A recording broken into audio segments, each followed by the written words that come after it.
Hi everyone, welcome back to my channel. Thank you for coming back for another video.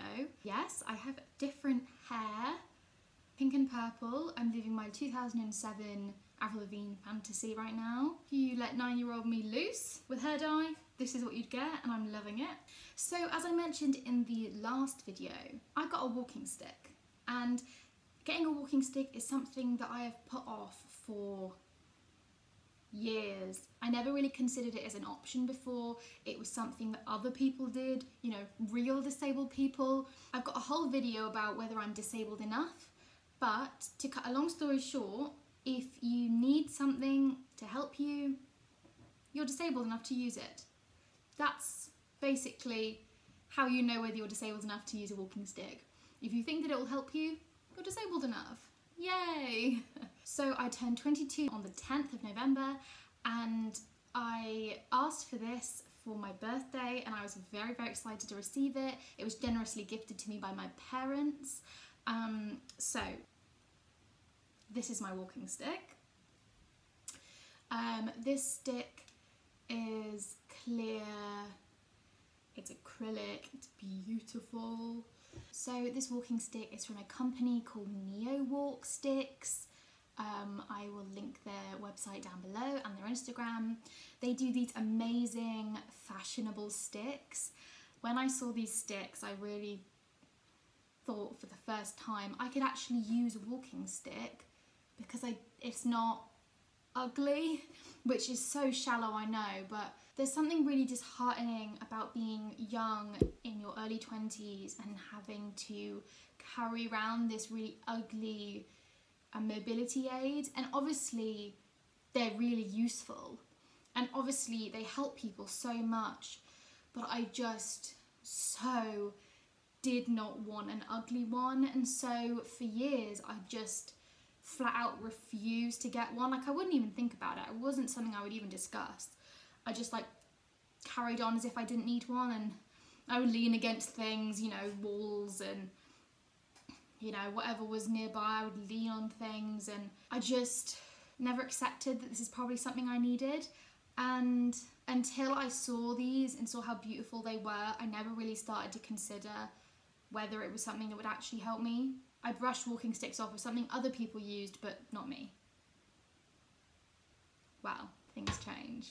This stick, like I said, is from NeoWalk, and it is a beautiful acrylic stick. It's clear, it's got suspended bubbles in it all the way down, including the handle.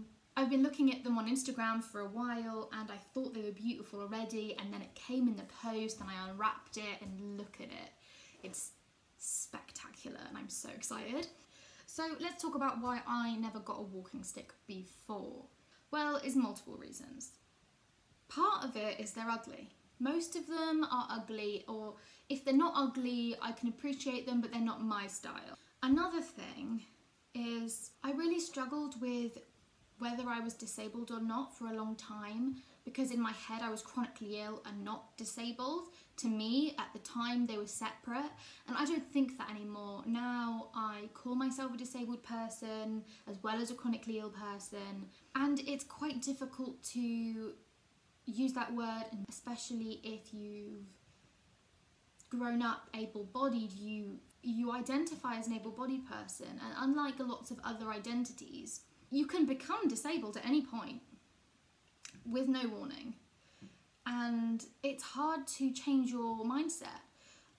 As someone who was able-bodied until 15 years old, 15, 16, the thought that now that I'm a disabled person, it's very complicated. People I talk to, and sometimes I mention that when I was a kid I did sport. And that's shocking to people because I am limited in walking, I get tired very easily, I have to sit down a lot. But I used to do 6 hours, 8 hours of sport a week when I was a child, and up until around 15. My life was very different before I got chronic illness, and trying to match those two parts of yourself together are very difficult. And so I didn't feel like I was a disabled person. I felt like an able-bodied person who was having more difficulties because of chronic illness. That's how I saw it. And so therefore I didn't deserve mobility aids? I don't know. You get wrapped up in your own head and you just think things that are true, and and they're not. So after I accepted that I was disabled, I still didn't immediately go out and get a walking stick. Another reason I didn't get a walking stick before this is because of anxiety. If you've watched my videos before, you know that I am an anxious wreck. A lot of the time. I am anxious about a lot of things, and one of them is social anxiety and the anxiety about going out into the world and, you know, other humans. So adding a new element, a new weirdness almost, is scary. Adding something that marks me out as different from everyone else is scary, because I don't want to be identified as a different weird person. And I know I have pink and purple hair. Before you point that out to me, I know I've done a weird thing to my hair. But it's not as weird as being 22 and having a walking stick. It's not. So there's something about having a walking stick or any mobility aid or having a visible sign of my illness that really scared me. And I was still nervous when I got it. I was nervous when I asked for one. I was nervous when I was unwrapping it to see whether people would what people's reactions would be. I was nervous when I brought it, you know, when my friends saw it, and I was nervous when I went out with it. It's scary. It's scary to change. Admitting that I needed some help was really scary because I didn't know whether other people would accept that I deserved the help or think I was weird for asking for the help. I don't know. I was really afraid, and obviously the people around me are lovely and were kind and accepting and understanding and encouraging. But my mind couldn't help running away from me that there would be people that would be like, well, why do you need that? You know? I couldn't help worrying that someone would think that I was being dramatic by having a walking stick, which is a common theme, that I worry that people think I'm dramatic. I almost drowned in a lake because of my fatigue at the time before I knew what it was. And I didn't say anything because I thought people might think I was being dramatic. This is less extreme than that, but it's a similar thing. I worry that people think that I'm being dramatic, so I deprive myself of help I need. Look how pretty it is. It's honestly so tactile. Like, if anyone's thinking about buying a NeoWalk stick, oh my god, do it.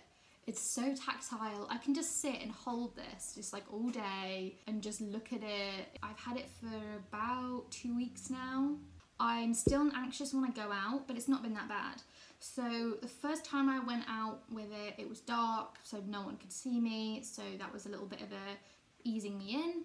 And then the second time I went out was in the daytime, but we didn't see anyone we knew. We just wandered around the area.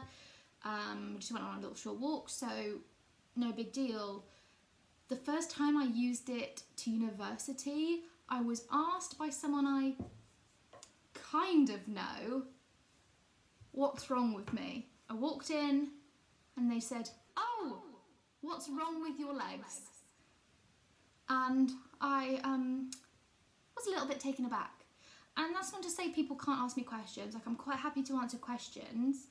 But in the middle of a conversation, if we're having a chat, by all means ask me a question. But if I'm just walking past you, I'd rather you didn't, if I'm honest. I'd rather not be stopped whilst walking somewhere, to be asked by someone I kind of know, but only in an academic setting, what's wrong with me? That's not ideal. And it wasn't, you know, a really offensive question, and that's not how they meant it. They were curious. But that made me a little bit uncomfortable. But I managed, you know. I said, "Oh, you know, I've got a chronic illness," and and I could have said whatever I wanted, but I just said, "Oh, I've got a chronic illness," and that was that. And then at the end of the session, I walked past them again, and they asked me again. And I don't know whether they just didn't hear me the first time or didn't understand me or were hoping for more detail. But I just repeated it. Oh, I've got chronic illness. Bye bye. Yeah, so that was fun. But if you see someone who's got something visibly wrong with them or they're using a mobility aid and you don't know why, maybe don't blurt it out.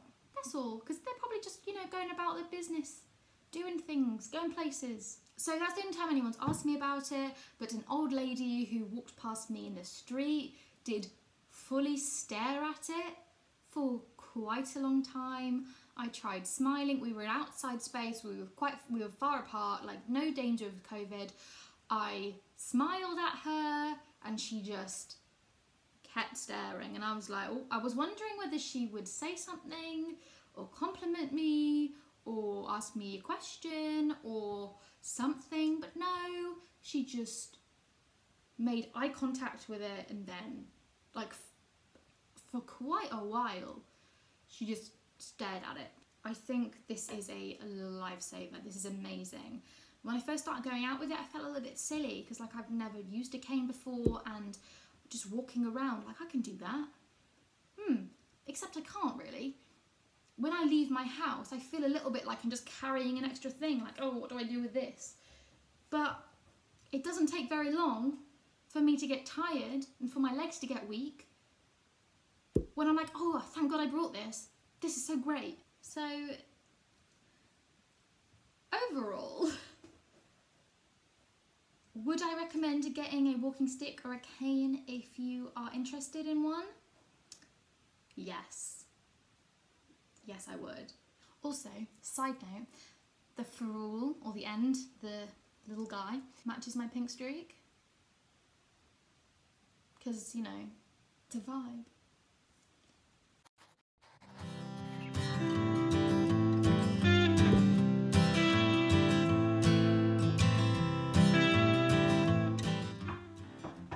Bonjour.